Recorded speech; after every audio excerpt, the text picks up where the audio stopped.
Welcome to our Azure Incident Retrospective. I'm David Steele. I'm Sami Kuba. We work in the Azure Communications team. In addition to providing a written post-incident review after major outages, we also now host these retrospective conversations. You're about to watch a recording of a live stream where we invited impacted customers through Azure Service Health to join our panel of experts in a live Q&A. We had a conversation about reliability as a shared responsibility, so this includes our learnings at Microsoft, as well as guidance for customers and partners to be more resilient. We hope you enjoy the conversation that follows. So for today's incident, we're going to focus on an issue with the allocator service. Now, the allocator service is an internal ingredient of Azure, which is responsible for all service management operations. This is our control plane operations. This is true not only for first-party services in Azure, like Azure Databricks and so on, but also third-party, so things that customers use as well. I've referred to it in the past as the sorting hat of Azure because it seems to do magic with requests. And allocator had an issue that impacted multiple zones in East to S2, and it lasted for about 10.5 hours.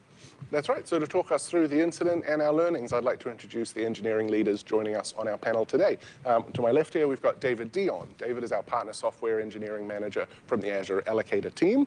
And on the far end, we've got Ajay Martin Mani, who's our vice president and engineering manager from the Azure Compute team. So welcome to both of you. David, Thanks. Before we even get to the incident itself, I wondered if you could just give us a brief overview of the allocator, what it does, and what we need to understand about it to really get into the issue today. Sure, of course. So when a customer provisions a VM or a VM scale set in Azure, there are many services and layers involved.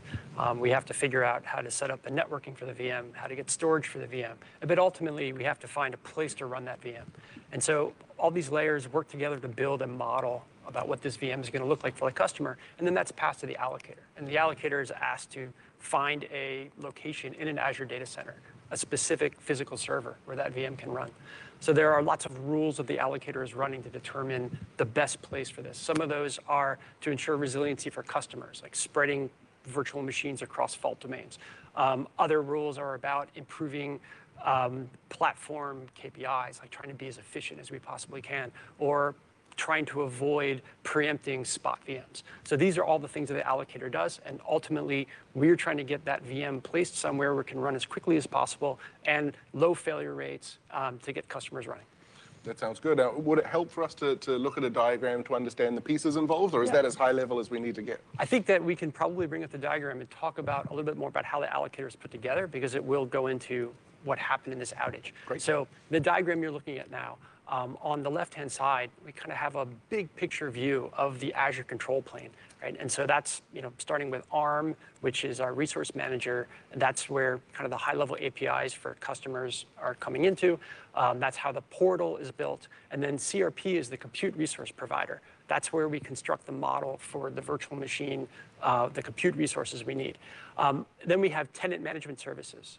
This is how we are managing the state of customer VMs, making sure they're running if they're supposed to, stopping if they need to, or even healing if there is a failure on a node.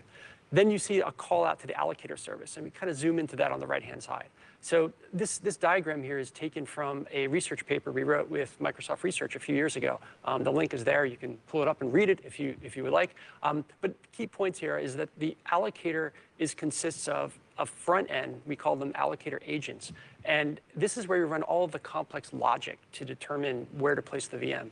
And then we have a back end, which is what we call the placement store. And this service commits, persists the decisions made by the allocator agents. Now we run a massive optimistic concurrency algorithm to keep up with the demand we have in our largest availability zones. And so the allocator agents, when they make a decision, send it to the placement store, which performs kind of a correctness and conflict detection. So we wouldn't want to have, for instance, two different allocator agents make a conflicting decision at the same time. If that happens, we need the placement store to detect that, push back on one of them and say, hey, there's new information you need to know, go back and retry. And so this is happening at high scale all the time in these availability zones. So this picture we're showing here is per availability zone in Azure. This is phenomenal. And David, given the complexity, given the criticality of the allocator service, surely you have thought about resiliency before. And surely when things go bump, generally the allocator service is able to deal with bumps or failures? Yes, resiliency certainly has occurred to us before. And there are a lot of places where things can go wrong, and they do go wrong every day. And so that's why, for instance, those allocator agents that's a scale-out service. So as load increases, we add more of them. And if one is down, we have health protocols, which tell our load balancers, this one's currently down, and so redirect requests elsewhere. So that's all happening. And likewise, the back-end placement store, that's also a primary, secondary model. It's running on our Service Fabric platform. And so we are always watching for how quickly it can fail over and making sure that our state is reliable and it's backed up, and we're doing all these things as well. It sounds really good. So, and I know we've talked about the allocator on some of our incident retrospectives before. So even though you've thought about resilience, we're obviously always learning and improving there. So can you talk us through, before we even get to the outage that we're going to focus on today, there was a recent change made, I think, in response to one of these previous incidents to help the allocator to be more resilient or to throttle differently. Can you talk us through that change and kind of how that's been rolled out? Sure. So if we could pull up the diagram again. Most of the requests for allocations from the tenant management services flow in through the allocator agents. And we have rich queuing and throttling built into those agents. But some of the requests have to flow directly to the placement store. And there's various reasons why that occurs. But what we've been trying to do recently in order to improve the resiliency of the service is to route more of the requests from tenant management services through the allocation agents, where we have the rich queuing and throttling. And so this is something that we'd actually been working on for more than a year. And we accelerated it a little bit based on previous outages, where we found that the throttling we had in the placement store was not effective enough as it should be. So we are looking at moving to an updated protocol, which routed more through the allocation agents.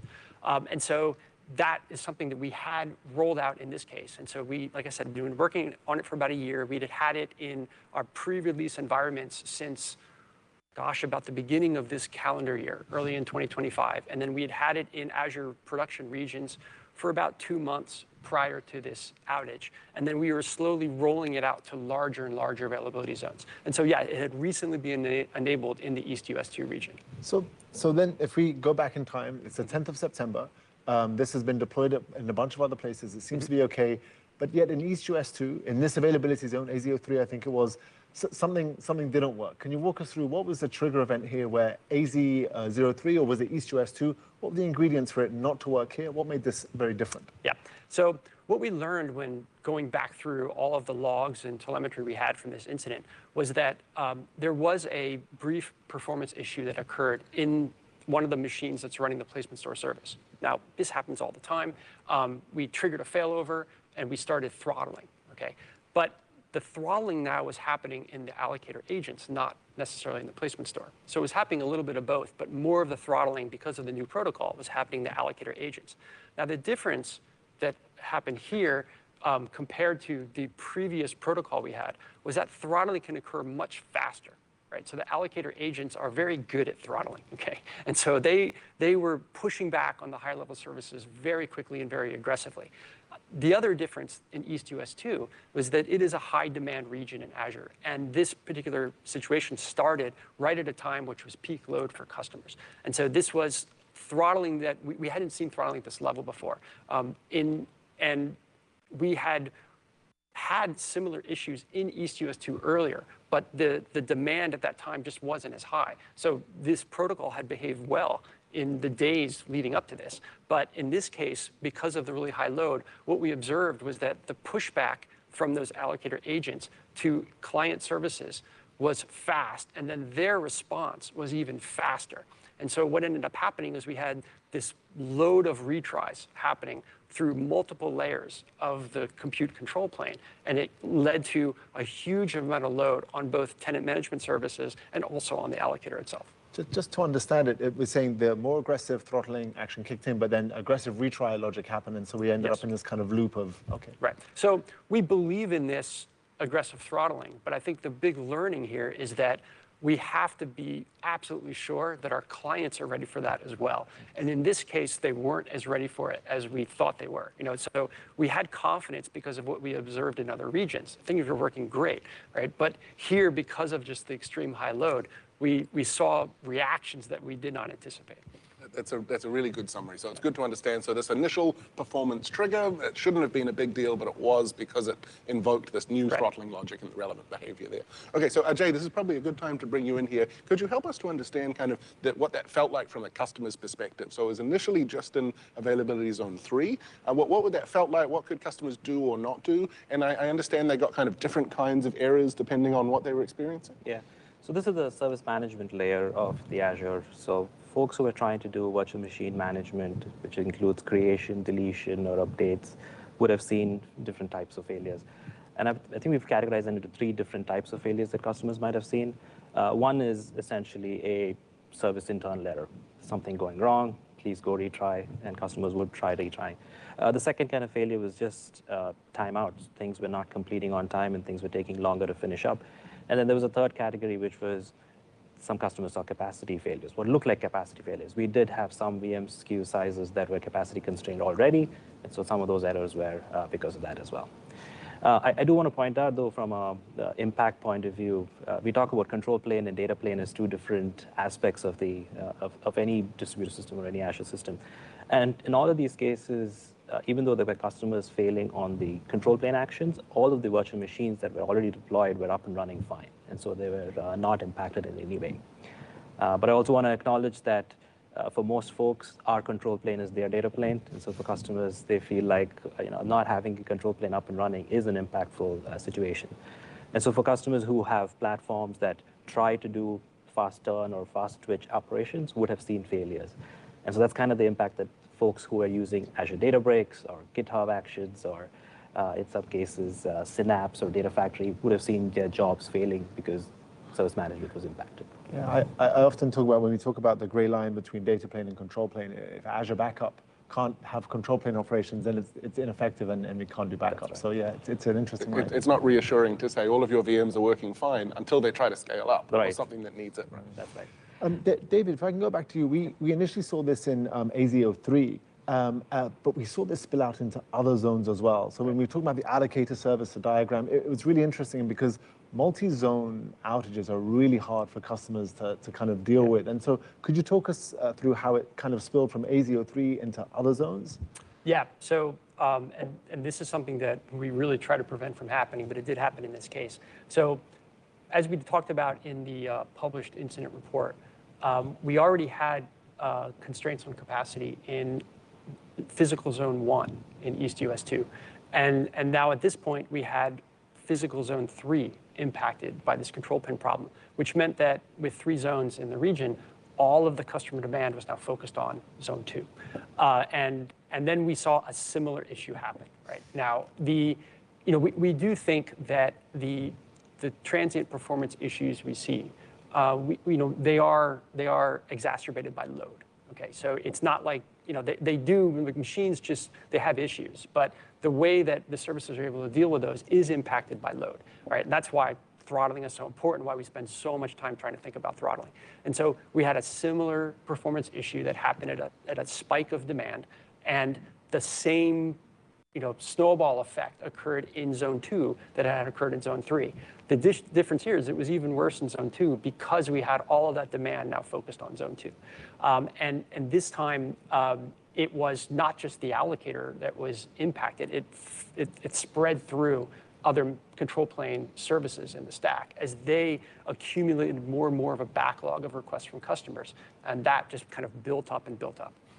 Right. Yeah, we mentioned in the post-incident review that even when we were able to get on top of some of the issues in AZ03, the initially impacted zone, that was harder to do in AZ02. Right. And because that's a bigger zone and it had some of those kind of more persistent challenges. Ajay, I wonder if we can help to bring you in here. Could you talk us through some of the incident management elements? How did we detect what was going on? How do we go about investigating it? And then ultimately, how did we mitigate these issues zone by zone, it sounds like? Yeah. A lot of this was detected through our internal monitors. We were fairly high fidelity monitors that let us know that customers were seeing failures. And so we did respond fairly quickly. We got the teams together. Our attribution to realize what was happening was fairly quick.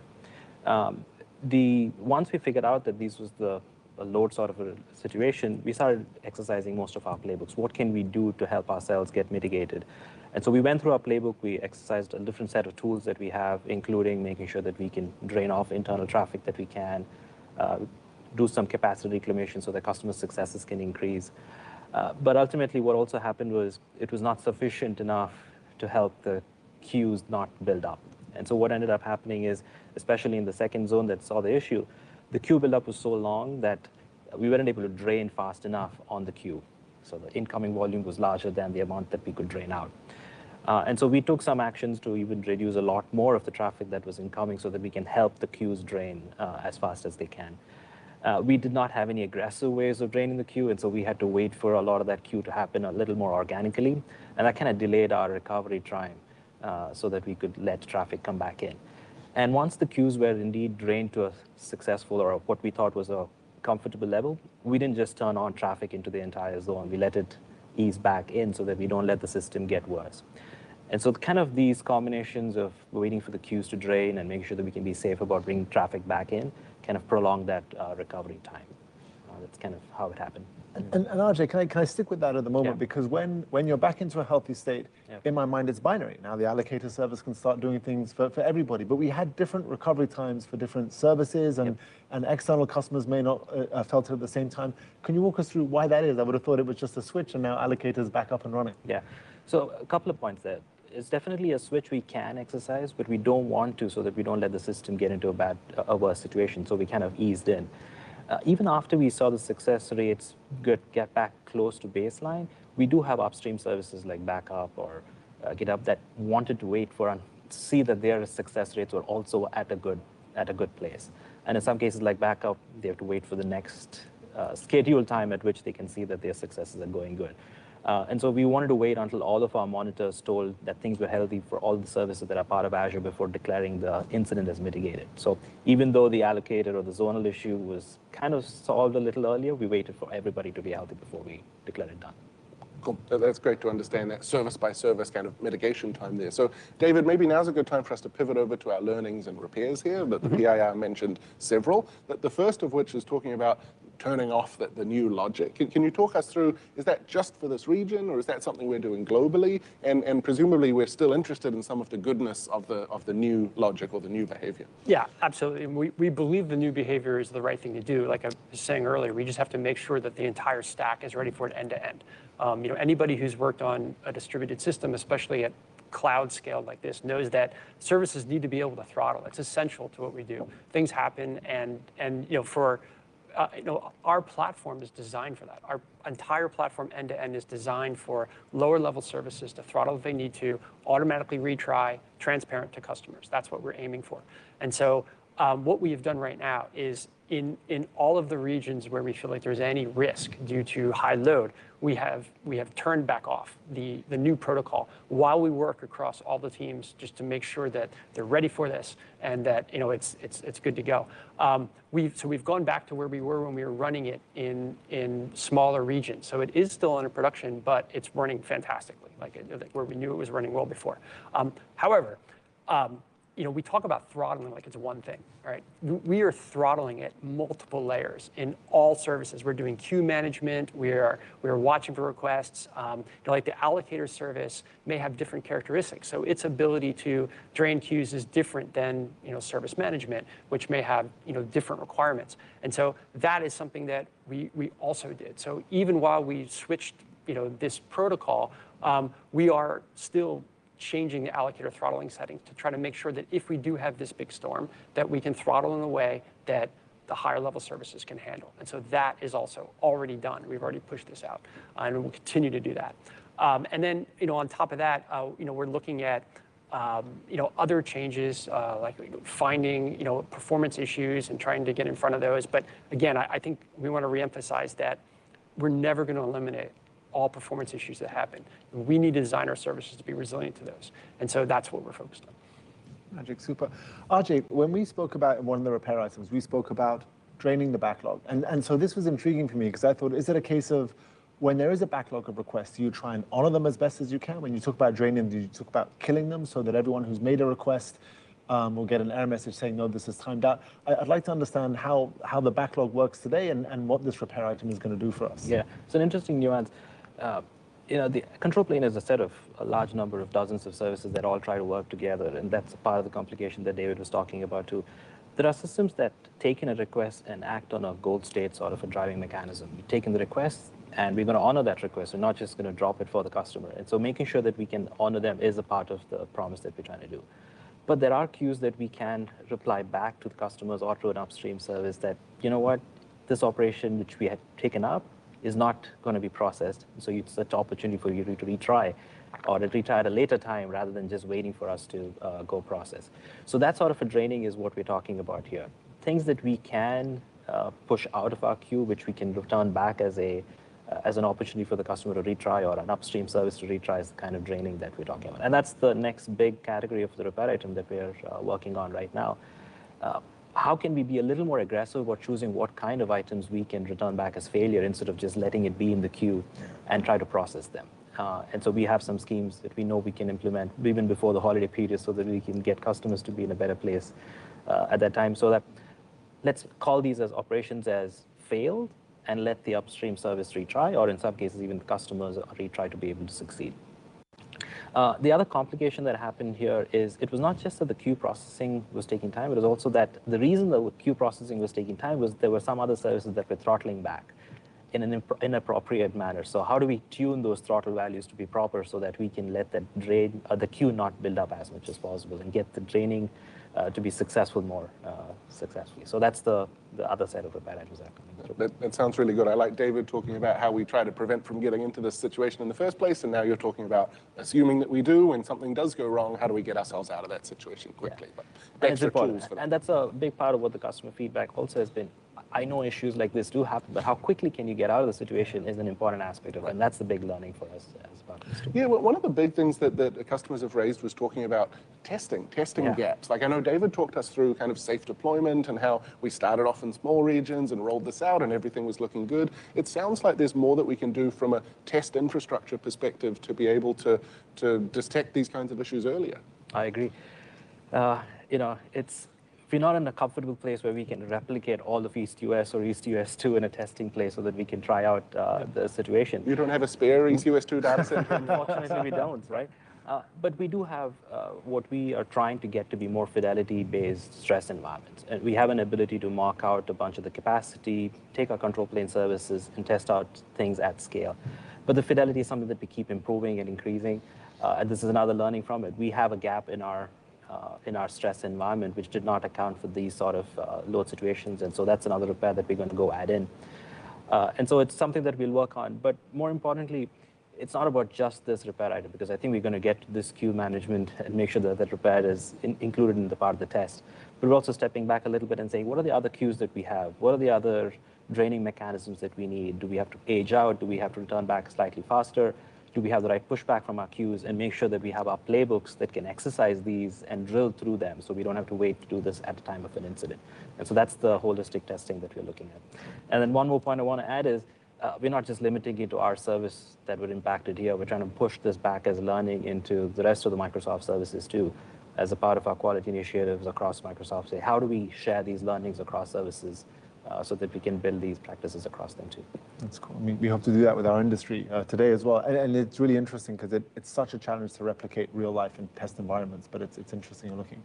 David, I wanted to ask you, in the PIR, we mentioned a more holistic end-to-end management of these types of things. And so, I mean, it sounds very grandiose. Could you double click? It looks like it's going to take just under a year. So it definitely sounds like a big repair item, but could you walk us through that and sprinkle some detail in? Sure. I mean, it builds a lot on what Ajay just said. So, when we have an issue like this, which is a control plane outage, we have to immediately go automatically look and say, okay, what is the situation? How much load can we handle in other places? How do we push back on load that we can't handle? How do we prioritize that load? So like Ajay mentioned, we can already effectively push back on internal Microsoft services, right? We can do that, right? And so how can we build on that to push back on those even more effectively to really make space for our big customers? Same things happen when we have a utility failure that leads to a massive power outage in one of our data centers, we have to apply a similar playbook. We just lost a lot of capacity.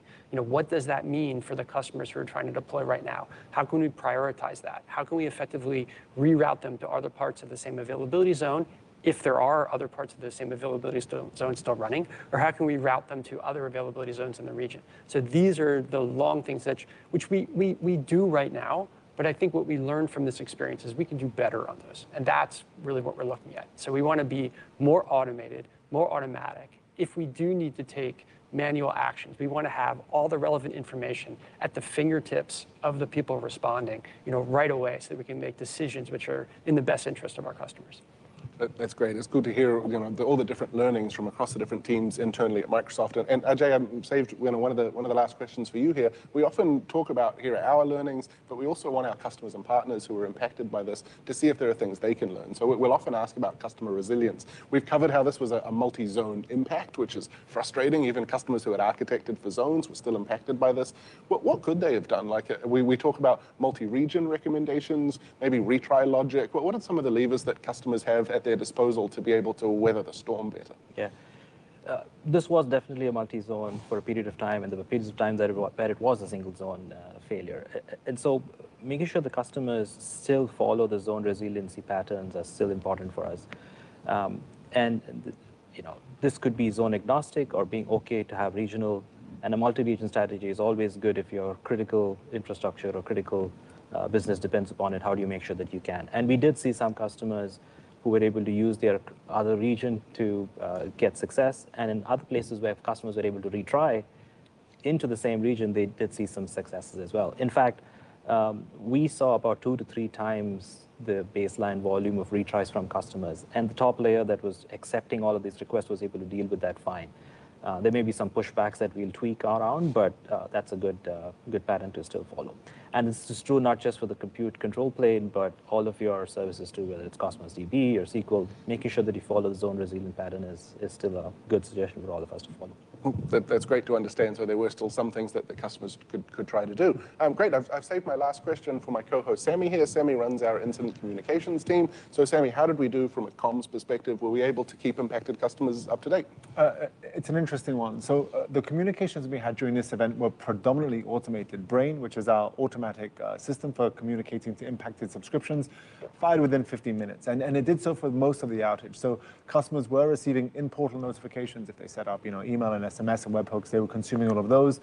Updates were sent every 2 to 10 minutes in the initial phase, and it's spaced out afterwards. We did tell customers which subscription was impacted, what was the region, telling customers it's an Azure problem versus them trying to figure things out or continue to retry to exacerbate the situation was something that was going on. I think some of the challenges in communications for our customers, we didn't provide much detail or much insight into what was happening. We spoke about, hey, we're investigating, or hey, we're mitigating, but we didn't provide that insight. And again, when I look at the communications, it's wonderful we told people very quickly.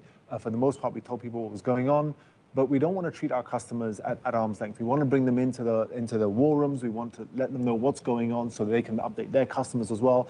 We didn't provide an ETA, and I think at times we could have provided something.